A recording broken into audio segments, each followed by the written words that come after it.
Class 10 ছাত্ৰ ছাত্ৰীসকল আজি জীৱন প্ৰক্ৰিয়া পাঠটি তোমালোকৰ ইয়াৰ পিছৰ অংশলৈ যাবলৈ ওলাইছোঁ চাবা কাৰ্যকলাপ 6.4 এটা টেষ্ট টিউবত অলপ নতুনকৈ প্ৰস্তুত কৰা চূণৰ পানী লোৱা ইয়াতে টেষ্ট টিউবত আমি চূণৰ পানী লৈছোঁ এতিয়া চূণ পানীখিনিৰ মাজেৰে ফুৱাই দিয়া আমি ইয়াতে কি কৰিছোঁ এটোত আমি চূণ পানীখিনিৰ মাজেদি আমি ফুৱাই দিছোঁ চূণ পানীখিনি খোলা হ'বলৈ কিমান সময় লাগিল টুকি ৰাখা চূণ পানীখিনি খোলা হ'ব কিয় হ'ব কাৰণ আমাৰ মুখেদি যেতিয়া আমাৰ নিশাহত আমি জানো যেতিয়া নিশাহত কি হয় কাৰ্বন ডাই অক্সাইড গেছ ওলাই যায় এই কাৰ্বন ডাই অক্সাইড গেছে কি কৰিব চূণ পানীৰ লগত বিক্ৰিয়া কৰিব বিক্ৰিয়া কৰিলে কি হয় কাৰ্বন ডাই অক্সাইড আৰু চূণ পানীৰ মাজত যেতিয়া বিক্ৰিয়া হ'ব তেতিয়া CO2 plus CaOH whole bracket 2 ইয়াক কি বুলি কয় চূণ পানী বা শিথিলিত চূণ বুলি কয় শিথিলিত বুলি কিয় কয় শিথিল মানে ঢিলা চূণত যেতিয়া পানী দিবা তেতিয়া চূণ পানী হয় আৰু চূণটো ঢিলা হৈ যায় সেইকাৰণে শিথিলিত চূণ বুলি কয় শিথিল বা ঢিলা হৈ যায় ইয়াৰ লগত তোমাৰ যেতিয়া বিক্ৰিয়া হ'ব তেতিয়া কি হ'ব কেলছিয়াম কাৰ্বনেট প্লাছ কি হ'ব ৱাটাৰ হ'ব এই কেলছিয়াম কাৰ্বনেটটো কি হয় তোমাৰ পানীত অদ্ৰৱণীয় হয় আৰু পানীত অদ্ৰৱণীয় হোৱাৰ কাৰণে কি হ'ব ই খোলা হৈ যায় চূণ পানী খোলা হৈ যায় এই কেলছিয়াম কাৰ্বনেটৰ কাৰণে কি হয় চূণ পানী খোলা হয় এটো হৈছে কাৰ্বন ডাই অক্সাইড এয়া কেলছিয়াম হাইড্ৰক্সাইড চূণ পানী বা শিথিলিত চূণ এয়া হৈছে কেলছিয়াম কাৰ্বনেট যি নেকি কি হয় পানীত অদ্ৰৱণীয় হয় আৰু এয়া পানী গতিকে এই বিক্ৰিয়াটো হোৱাৰ কাৰণে কি হ'ব চূণ পানীখিনি খোলা হ'ব এতিয়া চাবা যেতিয়া আমি মুখেদি দিম মুখত কাৰ্বন ডাই অক্সাইড থকাৰ কাৰণে চূণ পানীৰ লগত বিক্ৰিয়া ঘটি কি হৈছে কেলছিয়াম কাৰ্বনেট আৰু পানী হৈছে আৰু কেলছিয়াম কাৰ্বনেট অদাব্যৰ কাৰণে চূণ পানী খোলা হয় তাৰপিছত আমি কি কৰিছোঁ ইয়াতে আৰু এটা টেষ্ট টিউবত আমি চূণ পানীখিনি ভৰাই লৈছিলোঁ তাৰপিছত আমি পিচকাৰীৰে বায়ু সোমাই দিছোঁ নহয় পিচকাৰীৰে যেতিয়া বায়ু সোমাই দিম তেতিয়াও কি হ'ব ই কিছু পিছত খোলা হ'ব কিন্তু যিহেতু বায়ুত কাৰ্বন ডাই অক্সাইডৰ আয়তন কিমান আছে 0.03 গতিকে 0.03 ভাগ আছে সেইকাৰণে কি হ'ব তোমাৰ চূণ পানীখিনি খোলা হোৱাত দেৰি হ'ব চূণ পানীখিনি খোলা হোৱাত দেৰি হ'ব কিন্তু বি টেষ্ট টিউবৰ মানে কি টেষ্ট টিউবত থকা চূণ পানীখিনি সোনকালে কি হ'ব খোলা হ'ব কিয় হ'ব যে আমাৰ নিশাহত কাৰ্বন ডাই অক্সাইডৰ পৰিমাণ বেছিকৈ ওলায় এই কাৰ্বন ডাই অক্সাইড কেনেকৈ সৃষ্টি হয় তোমালোকে নিশ্চয় জানা যে আমাৰ খাদ্যত কি থাকে কাৰ্বন থাকে কাৰ্বন কি হয় জাৰণ হ'লে কাৰ্বন ডাই অক্সাইডৰ সৃষ্টি হয় গতিকে আমাৰ দেহত কেনেকৈ কাৰ্বন ডাই অক্সাইড সৃষ্টি হয় বুলি ক'লে তোমালোকে মনত ৰাখিবা যিহেতু খাদ্যত কি থাকে কাৰ্বন থাকে আৰু কাৰ্বন থকাৰ কাৰণে এই কাৰ্বন জাৰিত হয় কাৰ্বন ডাই অক্সাইডৰ সৃষ্টি হয় কাৰ্বন ক'ত থাকে তুমি চাবা গ্লুকোজৰ সংকেতত কি আছিল C6H12O6 নহয় ইয়াতে কাৰ্বন 6টা আছে তেনেকৈ বাকী খাদ্যবিলাকতো কি হয় কাৰ্বন থাকে কাৰণে তাৰ পৰা কাৰ্বন ডাই অক্সাইড সৃষ্টি হয় এতিয়া চাবা আন এটা টেষ্ট টিউবত নতুনকৈ প্ৰস্তুত কৰা চূণ পানী লৈ চিৰিঞ্জ বা পিচকাৰীৰে বায়ু ঠেলি দিয়ে এইটো কথা মই কৈছোঁৱে চূণ পানীখিনি খোলা হ'বলৈ কিমান সময় লাগিল টুকি ৰাখা চূণ পানীখিনি খোলা হ'বলৈ এইটো বিট কি হ'ব সোনকালে হ'ব ইয়াতে কিন্তু দেৰি লাগিব ওপৰৰ পৰীক্ষাৰ দ্বাৰা আমি নিশাহত কিমান কাৰ্বন ডাই অক্সাইড এৰি দিওঁ বুলি জানিলোঁ আমি নিশাহত কি হয় কাৰ্বন ডাই অক্সাইড যথেষ্ট পৰিমাণে এৰি দিওঁ সেইকাৰণে কি হৈছিল বি টেষ্ট টিউবৰ চূণ পানীখিনি সোনকালে খোলা হৈছিল এতিয়া চাবা কাৰ্যকলাপ 6.5 এটা কাৰ্যকলাপ 6.4ৰ ফলাফল লিখিব দিলে কেনেকৈ লিখিবা ফলাফলটো লিখিব লাগে কিয় জানা ইয়াৰ পৰা কি হয় কুৱেশ্যনবিলাক ইয়াৰ পৰা ছেট কৰে ইয়াৰ পৰা কাটে গতিকে আমি লিখিম যে বায়ুত কাৰ্বন ডাই অক্সাইডৰ আয়তন শতকৰা 0.03 ভাগ কাৰণে কি হ'ব এ টেষ্ট টিউবৰ চূণ পানী খোলা হোৱাত সময় লাগিব কিন্তু নিশাহত যিহেতু যথেষ্ট পৰিমাণে কাৰ্বন ডাই অক্সাইড গেছ ওলাই আহে এই কাৰ্বন ডাই অক্সাইড গেছৰ কাৰণে কি হ'ব বি টেষ্ট টিউবৰ চূণ পানীখিনি সোনকালে খোলা হ'ব এইখিনি লিখি দিলে হ'ব কাৰ্যকলাপ 6.4ৰ ফলাফল তাৰপিছত আহিছোঁ আমি কাৰ্যকলাপ 6.5 ইয়াতে চাবা অলপ ফলৰ ৰস নতুবা চেনি দ্ৰৱ লৈ ইয়াত কিছু ইষ্ট মিহলোৱা ফলৰ ৰসত কি থাকিব তোমাৰ ফলৰ ৰসত গ্লুক'জ থাকে বা চেনিটো কি থাকে গ্লুক'জ থাকে কিন্তু তোমাৰ কি হ'ব ফলৰ ৰসত যিটো গ্লুক'জ থাকিব তাৰ সংকেতটো এইটো আৰু তোমাৰ যিটো আমাৰ খোৱা চেনি এই চেনিৰ সংকেতটো কিন্তু বেলেগ হয় সেইটো হৈছে C12H22O11 ইয়াতেও কাৰ্বন হাইড্ৰজেন অক্সিজেন আছে আৰু ইয়াতেও কাৰ্বন হাইড্ৰজেন অক্সিজেন আছে কিন্তু কি হ'ব তোমাৰ পৰিমাণটো কিন্তু বেলেগ বেলেগ ইয়াতে 6টা আছিল ইয়াতে 12টা আছে কাৰ্বন ইয়াতে 12টা আছিল গ্লুক'জত চেনিত 22টা আছে আৰু অক্সিজেন 6টা আছিলে পৰমাণু ইয়াতে অক্সিজেন 11টা আছে গতিকে এইটো হৈছে তোমাৰ কি চেনি আমি খোৱা চেনিৰ সংকেত হয় আৰু এইটো তোমাৰ কি হয় গ্লুকোজৰ সংকেত হয় এইটো হৈছে গ্লুকোজৰ সংকেত তো মন ৰাখি থবা তাৰপিছত চাবা আমি কি কৰিছোঁ টেষ্ট টিউবত লৈ বিন্ধা থকা কৰ্ক এটা সংযোগ কৰা তাৰমানে আমি কি কৰিম তাক আমি এটা টেষ্ট টিউবত তাক কি কৰিছোঁ ভৰাই ল'ম টেষ্ট টিউব এটাত আমি এনেকৈ ভৰাই লৈছোঁ তাৰপিছত ইয়াতে কি আছে চূণ পানী মানে কি ইয়াতে তোমাৰ গ্লুকোজ মানে কি আপেল ফলৰ ৰস বা আমি কি ৰাখিছোঁ ইয়াতে চেনি ৰাখিছোঁ তাৰপিছত ইয়াতে তাত কি থাকিব তোমাৰ এটা কৰ্ক এটা দিব দিছে যাৰ নেকি মাজেদি কি থাকে ফুটা থাকে নহয় তেনেকুৱাকৈ আমি ইয়াক ফিটিং কৰিলোঁ তাৰপিছত কি হ'ব ইয়াক আমি বাহিৰত কি কৰিছোঁ চূণ পানী থকা পাত্ৰ এটাত ইয়াক কি কৰিছোঁ এই মূৰটো ডুবাই দিছোঁ এতিয়া কি হ'ব যিহেতু ইয়াতে তোমাৰ কি আছিলে ইষ্ট আছিল নহয় ইষ্ট ইয়াতে আমাৰ ইষ্ট আছিল আৰু চেনি দ্ৰৱ আছিল নহয় চেনিৰ দ্ৰৱ বা কি আছিল চেনিৰ দ্ৰৱ বা তোমাৰ ফলৰ ৰস আছিল নহয়নে এতিয়া তোমাৰ ইষ্টে চেনিৰ দ্ৰৱৰ লগত কি হ'ব চেনিৰ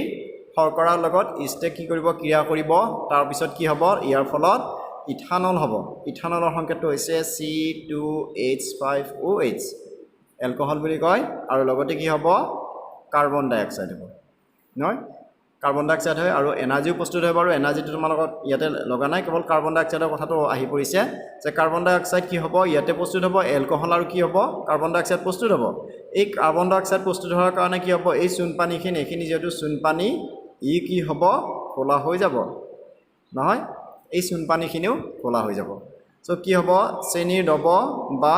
ফলৰ ৰসত থকা শৰ্কৰাৰ লগত ইষ্টে ক্ৰিয়া কৰাৰ ফলত কি হ'ব এলকহল আৰু কাৰ্বন ডাই অক্সাইড গেছৰ সৃষ্টি হ'ব এই কাৰ্বন ডাই অক্সাইডৰ কাৰণে কি হ'ব চূণ পানী ক'লা হৈ যাব এইখিনি তোমালোকে ফলাফলত লিখিব লাগিব মোৰ ভইচটো শুনি লিখিবা তাৰপিছত চাবা এতিয়া চূণ পানীখিনি কি পৰিৱৰ্তন দেখিলা কি দেখিছিলোঁ আমি ক'লা হৈ গৈছিল আৰু এই পৰিৱৰ্তন হ'বলৈ কিমান সময় প্ৰয়োজন হ'ল কিছু সময় লাগিব অৱশ্যে এই পৰীক্ষাৰ পৰা কিন্নন প্ৰক্ৰিয়াত উৎপন্ন হোৱা দ্ৰব্যৰ সম্পৰ্কে কি জানিলা কিন্নন প্ৰক্ৰিয়াটো আমি প্ৰথম পাঠটোতে পাইছিলোঁ প্ৰথম পাঠটোৰ প্ৰথম পেজত পাইছিলোঁ আছেনে তোমালোকৰ মনত নিশ্চয় যে গ্লুকোজৰ কিন্নন হ'ব দিয়া হয় তেনেকৈ আছিল তেতিয়া কি পাইছিলোঁ আমি আঙুৰৰ কিন্নন গ্লুকোজৰ নাছিল আঙুৰৰ কিন্নন হ'ব দিয়া হয় যে আঙুৰত কি আছিল গ্লুকোজ আছিল এই গ্লুকোজৰ পৰা কি হৈছিল এলকহল আৰু কাৰ্বন ডাই অক্সাইড হৈছিল যেতিয়া আমি তাত ইষ্ট মিহলাইছিলোঁ তাক কি কৈছিলে কিন্নন বুলি কৈছিল অৰ্থাৎ যেতিয়া গ্লুকোজৰ পৰা বা শৰ্কৰাৰ পৰা কি হয় এলকহলৰ প্ৰস্তুত হয় প্ৰক্ৰিয়াটো কিন্নন বুলি কয় আৰু এই কিন্নন বা ফাৰ্মেণ্টেশ্যনৰ লগত কি হয় তোমাৰ কাৰ্বন ডাই অক্সাইড গেছৰো প্ৰস্তুত হয় ইয়াতো সেই প্ৰক্ৰিয়াটো কি হৈছে সেই প্ৰক্ৰিয়াটোৱে হ'ল কি হ'ব ইষ্ট আৰু চেনি দ্ৰৱত থকা ইষ্টে চেনি দ্ৰৱত থকা কি কৰিব শৰ্কৰাৰ লগত ক্ৰিয়া কৰাৰ ফলত এলকহল আৰু কাৰ্বন ডাই অক্সাইড গেছৰ সৃষ্টি হ'ল আৰু এই কাৰ্বন ডাই অক্সাইড গেছৰ সৃষ্টিৰ কাৰণে ইয়াতে যিটো চূণ পানী আছিল চূণ পানীখিনি ক'লা হ'ল কিয় ক'লা হৈছিলে কাৰণ চূণ পানীৰ লগত কাৰ্বন ডাই অক্সাইডে ক্ৰিয়া কৰিলে কি হয় কেলছিয়াম কাৰ্বনেটৰ সৃষ্টি হয় এই কেলছিয়াম কাৰ্বনেট অদাব্যৰ কাৰণে চূণ পানী ক'লা হৈ যায় এইখিনি কথা আছিলে আমাৰ কাৰ্যকলাপ 6.5ৰ এতিয়া চাবা আমি আগৰ পাঠত জীৱৰ পৰিপুষ্টিৰ বিষয়ে আলোচনা কৰি আহিছোঁ জীৱৰ পৰিপুষ্টি খাদ্যৰ পৰা দেহৰ কোষে আহৰণ কৰা শক্তি জীৱন প্ৰক্ৰিয়াৰ বিভিন্ন কাৰ্যত প্ৰয়োগ হয় বিচিত্ৰ প্ৰকাৰৰ জীৱসমূহে এই শক্তি বিভিন্ন প্ৰক্ৰিয়াৰে আহৰণ কৰে তাৰমানে জীৱৰ পৰিস্থিতিৰ খাদ্যৰ পৰা দেহৰ কোষে আহৰণ কৰা শক্তি জীৱন প্ৰক্ৰিয়া বিভিন্ন কাৰ্যত ব্যৱহাৰ হয় জীৱন প্ৰক্ৰিয়া বুলি কওঁতে আমি কি পাইছিলোঁ যে খাদ্য গ্ৰহণ পাচন শোষণ তাৰপিছত খাদ্যবস্তু জাৰণ নহয় তাৰপিছত ৰেচন এনেকৈ আমি বিভিন্ন প্ৰক্ৰিয়া পাইছিলোঁ নহয় এইবিলাক কাৰ্যত কি হয় শক্তি ব্যৱহাৰ হয় বিচিত্ৰ প্ৰকাৰৰ জীৱসমূহে এই শক্তি ভিন্ন প্ৰকাৰে আহৰণ কৰে শক্তি আহৰণৰ প্ৰক্ৰিয়াটো বেলেগ বেলেগ হয় কিছুমান জীৱই অক্সিজেনৰ উপস্থিতিত আৰু কিছুমানে অক্সিজেনৰ অনুপস্থিতিত গ্লুকোজ অণু সম্পূৰ্ণৰূপে ভাঙি কাৰ্বন ডাই অক্সাইড আৰু পানী সৃষ্টি কৰে অৱশ্যে ইয়াতে তোমাৰ যিটো বাক্য লিখা আছে কিছুমান জীৱই অক্সিজেনৰ উপস্থিতিত আৰু কিছুমান অক্সিজেনৰ অনুপস্থিতিত গ্লুকোজ অণু সম্পূৰ্ণৰূপে ভাঙি যায় আচলতে গ্লুক'জ অণু সম্পূৰ্ণৰূপে ভাঙিবলৈ তোমাৰ অক্সিজেন বহুত লাগে গতিকে যি নেকি অক্সিজেনৰ অনুপস্থিতিত হয় তেতিয়া কিন্তু গ্লুক'জ অণু সম্পূৰ্ণৰূপে কি হয় প্ৰত্যেকটো ভাঙি নাযায় যা নহওক আমি গম পালোঁ যে কি এই জীৱই শক্তি আহৰণ কৰিব লাগিলে কি হয় কিছুমানে কি কৰিব অক্সিজেনৰ উপস্থিতিত গ্লুক'জ অণুৰ পৰা কি কৰিব শক্তি আহৰণ কৰে আৰু কিছুমানে অক্সিজেনৰ অনুপস্থিতিত কৰে গতিকে এই দুটা প্ৰক্ৰিয়া কি বুলি কয় বেলেগ বেলেগ কয় যদি অক্সিজেনৰ উপস্থিতিত গ্লুক'জ অণুৰ পৰা মানে শক্তি আহৰণ কৰে তেতিয়া তাক কয় সবাত শ্বসন বুলি কয় সবাত শ্বসন এৰবিক ৰেস্পিৰেশ্যন বুলি কয় আৰু যদি অক্সিজেনৰ অনুপস্থিতিত কৰে তেতিয়াহ'লে কি ক'ব যদি অক্সিজেনৰ অনুপস্থিতিত গ্লুক'জ অণুৰ পৰা শক্তি আহৰণ কৰে তেতিয়া তাক কি বুলি কয় অক্সিজেনৰ অনুপস্থিতিত হ'লে অবাত শ্বসন বুলি কয় ইংৰাজীত কয় এনাৰবিক ৰেস্পিৰেশ্যন এতিয়া ইংলিছ টাৰ্মবিলাকো তোমালোকে জানি থবা চাবা এনে যিকোনো প্ৰক্ৰিয়াৰ ক্ষেত্ৰত প্ৰথমে চবৰ ক্ষেত্ৰতে কি হ'ব প্ৰথমে 6টা কাৰ্বনযুক্ত গ্লুক'জ অণুত 6টা কাৰ্বন থাকে তোমালোকে জানা আমি পাইছিলোঁ ন সংকেতটো এইটো C6H12O6 গতিকে গ্লুক'জ অণুত কি থাকে কাৰ্বন 6টা থাকে কাৰ্বন পৰমাণু 6টা থাকে এইটো কথা কৈছে যে 6টা কাৰ্বনযুক্ত গ্লুক'জ অণু ভাঙি 3টা কাৰ্বন অনুযুক্ত পাইৰুভেট অণু সৃষ্টি হয় এই প্ৰক্ৰিয়াটো সংঘটিত হয় কোষৰ কোষপৰশত পাছত এই পাইৰুভেট অণুৰ পৰা ইথাইল এলকহল আৰু কাৰ্বন ডাই অক্সাইড সৃষ্টি হয় তোমাৰ পাইৰুভেট বুলি কাক কয় যেতিয়া 6টা কাৰ্বন অণু ভাঙি কিনে 3টা কৰে তেতিয়া তাক কি বুলি কয় পাইৰুভেট কৰা বুলি কয় এনে পৰিঘটনা সংঘটিত হয় একোষী জীৱ স্তৰ দেহৰ কিণ্বন প্ৰক্ৰিয়াত কেতিয়া হ'ব যেতিয়া পাইৰুভেট অণুৰ পৰা ইথাইল এলকহল আৰু কাৰ্বন ডাই অক্সাইড সৃষ্টি হ'ব এইটো কথা হয় ষ্টত হয় এতিয়া তোমালোকে কেনেকৈ মনত ৰাখিবা যে ষ্টত কি হয় অবাত শ্বসন হয় আৰু ষ্টত ইথানল হয় EDE এনেকৈ মনত ৰাখিবা যে ষ্টত হয় ষ্টত কি হ'ব ইথাইল এলকহল বা ইথানল হয় গতিকে ই আৰু ই একে আছে নহয়নে গতিকে মনত ৰাখিবা ষ্টত ইথানল হয় লগতে কি হ'ব তাত কাৰ্বন ডাই অক্সাইডৰ শক্তি হ'ব শক্তি মানে ATP কিণ্বন প্ৰক্ৰিয়াত অক্সিজেনৰ অনুপস্থিতিত সংঘটিত হোৱাৰ কাৰণে এনেধৰণৰ শ্বসন প্ৰক্ৰিয়া অবাত শ্বসন বোলা হয় অবাত শ্বসন কিয় বোলে যে অক্সিজেনৰ অনুপস্থিতিত হয় তাৰপিছত চাবা কোষৰ মাইটকণ্ড্ৰিয়াৰ ভিতৰত অক্সিজেনৰ উপস্থিতিত পাইৰুভেট অণু ভাঙি যায় কোষত কি হয় তোমাৰ অক্সিজেনৰ উপস্থিতিত হয় কোষ মাইটকণ্ড্ৰিয়াত তোমাৰ কি হয় সবাত শ্বসন হয় সবাত শ্বসন মানে কি তাত কি হ'ব যে ই কি কৰিব অক্সিজেনৰ উপস্থিতিতহে গ্লুক'জ অণু কি কৰে ভাঙে 6টাৰ পৰা কি হৈ যায় কাৰ্বন অণু ভাঙি ভাঙি শেষত গৈ এটা কাৰ্বন থাকেগৈ চাবা মই দেখুৱাই দিছোঁ অকণমান চাবা এই চাৰ্টখনত যে মাইটকণ্ড্ৰিয়া নহয়নে অক্সিজেনৰ উপস্থিতি বুলি দেখুৱাইছে মাইটকণ্ড্ৰিয়া অক্সিজেনৰ উপস্থিতি বুলি দেখুৱাইছে নহয় ইয়াতে কাৰ্বন ডাই অক্সাইড পানী আৰু শক্তি হয় এতিয়া তোমাৰ ইয়াতে তোমাৰ কি আছিলে গ্লুক'জ 6 কাৰ্বনযুক্ত আছিল নহয়নে তাৰপিছত চবতে কোষপৰশতে হয় আমাৰ কোষপৰশতে কি থাকিব মাইটকণ্ড্ৰিয়া থাকে এতিয়া প্ৰথমতে 6টা কাৰ্বন ভাঙি কিনে 3 কাৰ্বনযুক্ত হ'ল নহয়নে 3 কাৰ্বনযুক্ত হোৱাৰ পিছত কি হয় তাৰপিছত অক্সিজেনৰ উপস্থিতিত মাইটকণ্ড্ৰিয়াত ই জাৰণ হয় ইয়াৰ কি হ'ব কাৰ্বন ডাই অক্সাইড পানী আৰু শক্তি হয় এতিয়া তুমি চাবা প্ৰথমতে 6 কাৰ্বনযুক্ত আছিল পাইৰুভেট হতে 3 কাৰ্বনযুক্ত হ'ল তাৰপিছত কিন্তু ইয়াতে কাৰ্বন ডাই অক্সাইডৰ তোমাৰ কি হ'ব এটা কাৰ্বন থাকিব কাৰ্বন ডাই অক্সাইড এটা কাৰ্বনহে থাকিল হয় ইয়াতে পানীত তোমাৰটো কাৰ্বন নাই পানীৰ সংকেত H2O আৰু শক্তি মানে ATP এডেনোচিন ট্ৰাইফসফেট নহয় গতিকে তুমি দেখিলা যে কি আমি এটা কাৰ্বনহে পাইছোঁ হয় ই 6টা কাৰ্বনৰ পৰা শেষত গৈ গৈ জাৰণৰ পিছত যেতিয়া শক্তি উৎপন্ন হ'ল শক্তি উৎপন্ন হতে পানীৰ লগতে কিন্তু এটা কাৰ্বনহে থাকিলগৈ হয় ই কাৰ্বন ডাই অক্সাইড হৈ ওলাই যায় দেহৰ পৰা গতিকে বাকীবিলাকত কিন্তু তোমাৰ ইয়াতে 3 কাৰ্বনযুক্ত বুলি কৈছে হয়নে 3 কাৰ্বনযুক্ত মানে লেক্টিক এচিডৰ সংকেতটো মই আগতেও কৈছিলোঁ মন কৰিবা C3H6O3 হয় গতিকে কি হয় ইয়াতে তোমাৰ 3টা কাৰ্বন আছে নহয় ইয়াতে কিন্তু এটা কাৰ্বন আছে এই যে 3টা কাৰ্বন থাকি ইয়াতে 3টা কাৰ্বন হৈ গ'ল 6টাৰ পৰা 3টা এই 3টাই থাকিল সেইকাৰণে ইয়াতে শক্তি কি হয় অবাত শ্বসনত কমকৈ হয় কিমান কমকৈ হয় চাবা তুমি চাবা ইয়াতে এটা গ্লুক'জ মলিকুলৰ পৰা 2টা ATP মলিকুল হয় মন ৰাখিবা ইয়াতে কিন্তু তোমাৰ 34ৰ পৰা 38টা হয় কিমান হয় দেখিছানে তাৰমানে এটা গ্লুক'জ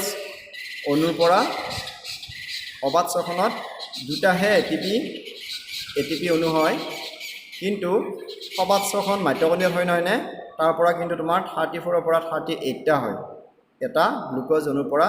প্ৰায় 34টাৰ পৰা 38টা ATP এডেনোচিন ট্ৰাইফচফেট মলিকিউল হয়। এডেনোচিন ট্ৰাইফচফেট মানে সেইটো হৈছে শক্তি। গতিকে কিমান ডিফাৰেঞ্চ আছে দেখিছানে? যে কাৰ্বনো কি হৈ যায়, ভাঙি ভাঙি কাৰ্বনো কি হৈ যায়, মোটামুটি শেষ হৈ যায়। ইয়াতে কিন্তু কাৰ্বন ৰৈ যায় আৰু কি হৈ যায়, যিহেতু কাৰ্বনৰ পৰাই আমি কাৰ্বন ডাই অক্সাইডৰ কি হয় সৃষ্টি হয়। গতিকে কি হ'ব তোমাৰ এই কাৰ্বন ডাই অক্সাইড সৃষ্টি হৈছে ইয়াতে কিন্তু কাৰ্বন ডাই অক্সাইড সৃষ্টি হোৱা নাই, কাৰ্বন ৰৈ গৈছে। ইয়াতে 2 কাৰ্বনযুক্ত, ইয়াতেও কাৰ্বন ডাই অক্সাইড হৈছে, হয়। গতিকে আমি গম পালোঁ যে কি অবাধ শ্বসনত অক্সিজেনৰ অনুপস্থিতিৰ কাৰণে কি হয়,